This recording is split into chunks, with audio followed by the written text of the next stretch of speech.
place na vandaka na osala commerce na nga place nazwaka mosala amen nazokende IEC soir nazozonga nasali kabine wana nake IEC soir natangaka kaka soir mpo nayebi ke na journée naluka mbongo na mwa bapele wana papapa soir nake IEC omoni mama chuchu donc nakangai maboko te parce que naza kitoko nakoki koloba peke nakotana tome mpe na mitika mibali mpe nakela mibali mpe lelo tomona bafilme mosusu quand amesprit na ye mobali aosala tout sauf rien mpo kaka mobali apesa ye mbongo me nga na mikabaki mpenza na koluka mbongo na commerce papapapapa ti lelo nakoma alors conseil nga na opesa bama ba jeune fille ata soki oza na $10 ou $20 olobi ke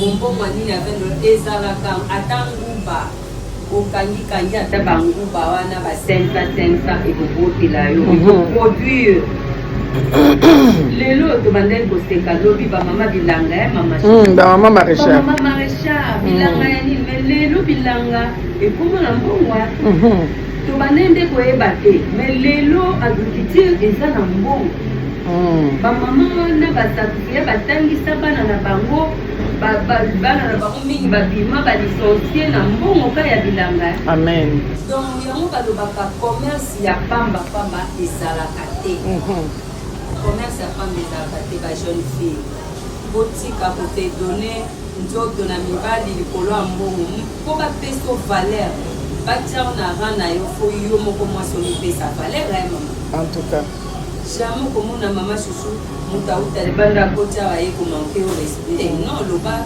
yo moko fongoli porte donc faut d'abord ozala nano na respect na mi ya yo moko leloko ozosala mpo mobali mosusu akokomonoka na kwendo ozoteka wana bafie ebele bazoma bana bongo wana ka nde atekaka mabale na kwe wana motuka mopelekaka esepelaka na ye ya lobilobi mpe abali tomonaka mpe bamama bavoisin mama chuchu nasepelaka na mwana na wana aza kitoko aza poli asalaka nini ate atekaka mwa baji na ye mwa bamai na ye mwana moko malamu lobilobi ayebisi mwana na mwana ya mobali balelanga mwana busu bayebi yo na identité ya oza ndumba oza impoli osalaka eloko te ye nzoto ne mibali tokora te makambo mosusu ya bien likolo ya réputation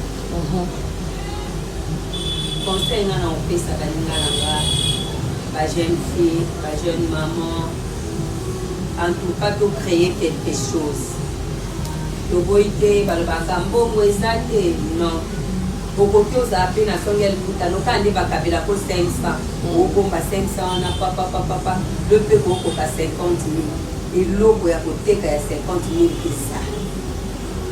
ezali bamono en tout cas tosala quelque chose mpo bapesa biso mpe valeur epi lelo bana mibali bakoma komona bana basi eloko te omwana mosu ozoleka boye fi wana asalaka ni eloko te wana waya otanga motu mpasi wana ekomaka atina ntongo na ndako na bango baliaki te eyi makambo wana so naotongo na matoi mama chuchu elelisaka nga des fois nabi seigneur kasi tokoma instrument ya mibali likolo ya mbongo tozomona likolo ya mbongo maloba na mboka na ona nasepeli mingi mama Astrid parce que liboso ezalaka na ntango bamama na biso ezalaka parce que leur wana basi bazalaki un peu limité les femmes ne travaillaient peu les femmes faisaient presque rien il y avait plus les femmes ménagères alors papa à l'époque papa na biso quand je dis nos papas eza papa on à l'époque je me rappelle que papa bande kozwa charge ya ndako à 100%. Quand je dis à 100%, je peux même aller au-delà. À cause même à 200%. Pourquoi? Papa, on est aux charge. Il y a un ndako na yenanu. À une charge, il y a belle famille. Parce que sur la bali maman, a dit que ma belle-mère, ma beau-parent, n'anga m'occuper. Bah c'est mec qui y a rouba d'occuper. Mais il y a les loyaux. Monde est comme à l'envers. l'air wana ba maman bande ko ça le côté ba pami bande ka basa basa le côté bando linga yemo kaza papa il est le maître à la maison a au sala tout au moins a pena salaire boé aye nango après si programme ya moi après ce programme ya bana classe ba minerva les maramutu mais lelo est comment maman il faut que tu marché maman il faut lelo pe le ko la bazandu na biso et les cas sous zanduté ata liboso le pan on est moi nanga street dans lobby cause la tena zonango ebele avec le peu va avec la force. Dieu avait demandé à Gédéon Abi va avec la force que tu as. Gédéon même Yemoko Aeba quitté qu'il avait la force, mais ce qui avait prouvé sa force c'était quoi? Gédéon faisait déjà donc le froment abandé ko ça là déjà malgré ba mandat bazo lia biloko na mazo continuer ko ça là ba froment azo ko bet. Ah, Nzambe a bien. Alors, il va avec la force que tu as. Les lots, Batomingi, pour au sale, pour y ma casse, il faut banda. Cause la tena zoebele, dans un fond. Il y a un maman Sridalobi avec $30 à Bandaki. Na $30, on a pour préserver l'intimité. Elle pèse maintenant gros. Vous voyez? Parce que, qu'on se le dise. Vraiment. Ils ont besoin de photos d'Ima. C'est quoi, yo? Et là, ezali basi bazali sous ndenge ezaki lobité. Na en passant na ke kopesa vraiment Nzambe merci na basi ba brave basi le roi Bastrid bazali. Je bénis le Seigneur pour ma nièce Karine Bastonga, la femme de papa de oui, je disais que ndenge tote koloba tout à l'heure ndenge ma fille Astrid Alobi, ba brave femme bazali. Parce que na boine pour les cas, kota la nièce nanga Karine Bokamwa. Moi c'est papa Sami. En tout cas, c'est une très brave femme. Je vous dis, comme la Bible nous dit, celui qui trouve une femme trouve le bonheur. Nazomona kota la moisi comment elle se donne et elle fait la joie de son mari. C'est ça la femme que nous voulons. C'est ça la femme qui est demandée à la société. Et na koleka, na kotala, le kinangai Lydia Kasongo, entrepreneuse, le DG Lydia Kasongo. En tout cas, la main sur le cœur, ma petite sœur, je suis très fière de toi. Namoni entité moneno bobatir, Nzambe apambo la société nabino. Ce sont les femmes. Talabasi, oh bazo sa fierté mboka, oh bazo sa Fanny Kasongo. Vas-y ma chérie, Nzambe apambola bino, vous faites la fierté de la famille Kasongo. En tout cas, bokende liboso. Nae comment on a lisusu Sylvie, le coffre. Ah ma petite sœur, Nzamba monayo, kuna na kasumbale sa Sylvie le coffre. Nzamba pambola o. Tozo le baba, pourquoi tozo kumisa lelo basi? Basi obazo sala malamu faut to louer bango. Même la Bible nous dit, les femmes pareilles sont louées par leurs maris, par leurs enfants. Basi ba o bazo sala malamu. To boy basi o bazana courir derrière les hommes. Basi o ba éviter o bazali. Basi o ba arola mukana tongo boy a éviter son lendemain c'est comment azana projet mon côté, ana projection mon côté, ana but mon côté, azana vision mon côté, azana kaka kosala mobani makelele. Non, nous voulons de femmes dynamiques. Nous voulons de femmes réfléchies, les femmes qui sont dignes. Oh bazana mobali azobake non, grâce à ma femme. Les leçons nazaboué grâce à ma femme. Ceux qui le long nazata la moi ma belle grâce à ma femme. Parce que ça mes bali babi, ils ont un esprit d'un enfant. Mais moi si osana osa aide, tant osa aide, il faut aider ou amener un plus dans les conseils. Au moins moi même ça pose là, mais je suis choquée ça basi so bayi bambal la bonbon. Moi, si je suis mobile, qui porte mon nez à Congo, il y a des femmes qui falsifient même le note, le facture. Mobile a que nous sommes à gonfler facture. Mais dites-moi, ce qu'on y a qui bon, mobile nos vérités, non, je fais à patron chéri nous voulons à l'honneur de la journée de femmes, le 8 mars. Nous voulons un peu vraiment pour conscientiser Ndetolobaki. Tolingi basi o bazali malamu basi o pe basaki la faiblesse ba yeba ko telema ba kende liboso na yeli susu koloba na keti na Lubumbashi comme on n'a pas donné un président. En tout cas Je suis très très contente pour vous, Nzambe Apambola Bino, président Donatien. On est ensemble, on vous soutient toujours. Et vous Kende Liboso. Il y a un maman street, pour son repas, pour le mot de la fin, pour nous clôturer. Le mot de la fin. À toi la parole. Et la fin, pour le maman chouchou, et ça, moi si aïe va valer un meilleur de moi si.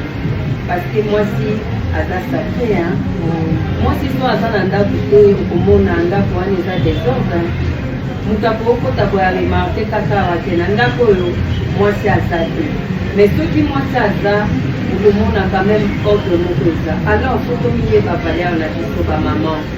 Comme il fait sa valeur biso moko journée de la femme et ma biso teke lobi batba comme on va tala basi yango tala kutenga zolangwa tala ndenge asa ozomo mais soki ba papa ba moni peza journée de la femme et maman za concentré na éducation bana na ye to avant di peza place moko azo développer en fait si je moko boye ekoki kopesa bato misu place baza wana bayibi mpe ide ya eloko akoki kokende kosala tu vois les choses mais soki eza kaka journée de la femme eyela biso mpo tolata liputa sika tokende na bar donc tosala baambiance alors wana vraimen bamama totika misala wana eza dini mpe na mwasi aza eloko oyo asakanaka na ye te pourquoi d'abord papa bazwa mwasi atie na ndako fa bala ye ya jamais namoni babali mobali mais mobali ye moko azwi mbongo na ye atangeli mwasi donc ça veut dire mwasi aza vraiment eloko oyo ya précieuse na miso ya bapapa na biso alors nakoki koshite koloba napesi mbote na bamama na ngai nyonso ya femme d'aujourd'hui et napesi aussi mbote na yaya na ngai Nadine Mangono napesi aussi mbote na boss Rigo. Voilà, et papa a un problème financier. Il y a papa a un problème financier. Et la pesi aussi mbote nangai, la maman nanga place à sa maman dit Donzango. Que Dieu vous bénisse maman. Et la pesi aussi maman chouchou. La pesi mbote minimal gaza pembe nanga na souhaité. Bonne fête de la femme maman chouchou. Merci beaucoup ma fille, pareillement. Merci. Et aux abattus surtout dédicacés par là. Bien sûr. Allez-y.